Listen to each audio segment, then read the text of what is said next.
Seigneur, il est bon que nous soyons ici. Je pourrais arrêter ici et nous pourrions prendre un long temps de méditation sur ces paroles de Saint Pierre à Jésus. À la Transfiguration, Pierre, Jacques et Jean voient la manifestation de la gloire de Dieu en notre Seigneur Jésus-Christ.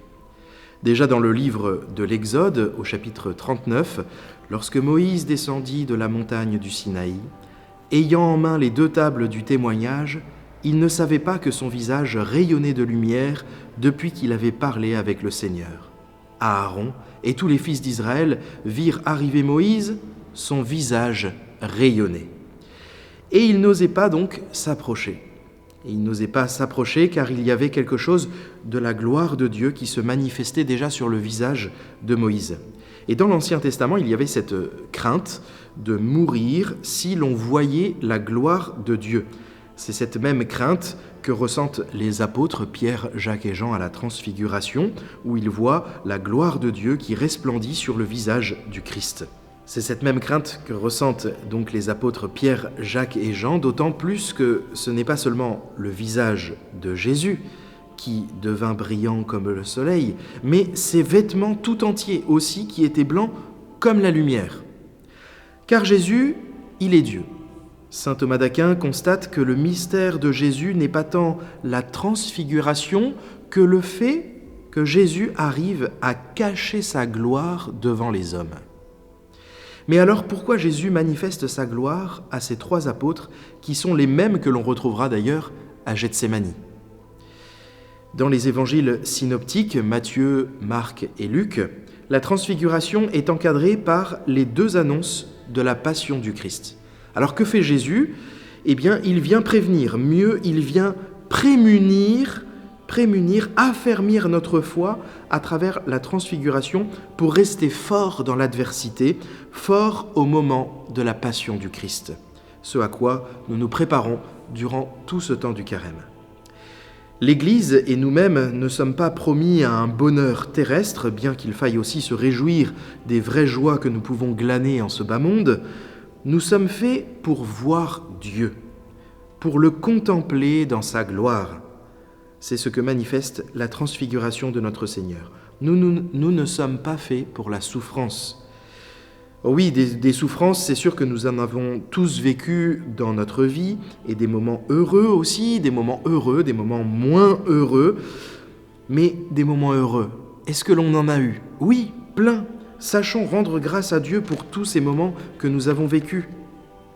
Comme nous sommes souvent ingrats à nous souvenir des moments de bonheur que nous avons vécu avec le bon Dieu. On se souvient bien des moments de souffrance, mais les moments de bonheur que le bon Dieu nous a donnés, est-ce que nous savons les reconnaître et en rendre grâce à Dieu ?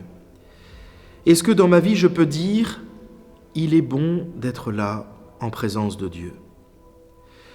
Nous aurions peut-être envie, je l'espère, de dire comme Saint Pierre « Seigneur, il est bon que nous soyons ici ».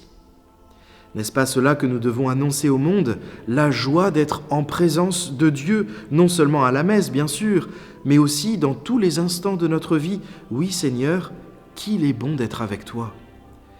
Que dit la voix du Père dans la nuée, au moment de la transfiguration ? Celui-ci est mon Fils bien-aimé, en qui je trouve ma joie. Écoutez-le.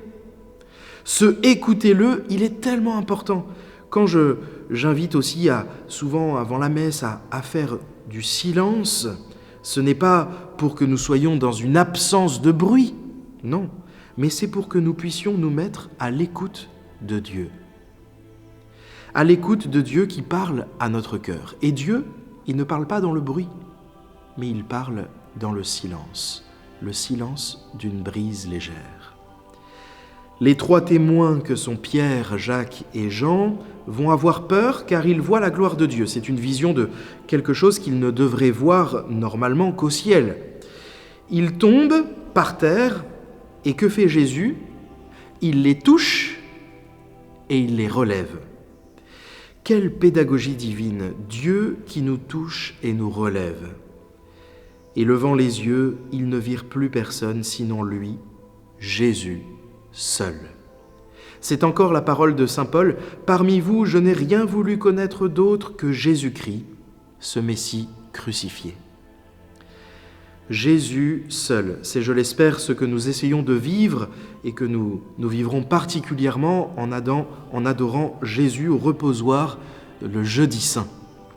Alors que retenir de l'évangile de ce dimanche ? Eh bien, premièrement, que si notre Seigneur apparaît transfiguré, nous montrant sa gloire, c'est pour nous affermir dans la foi. Sachons reconnaître l'action de Dieu dans nos vies, particulièrement quand nous connaissons l'épreuve, afin que nous ne perdions pas le but de notre vie, qu'est la vie éternelle.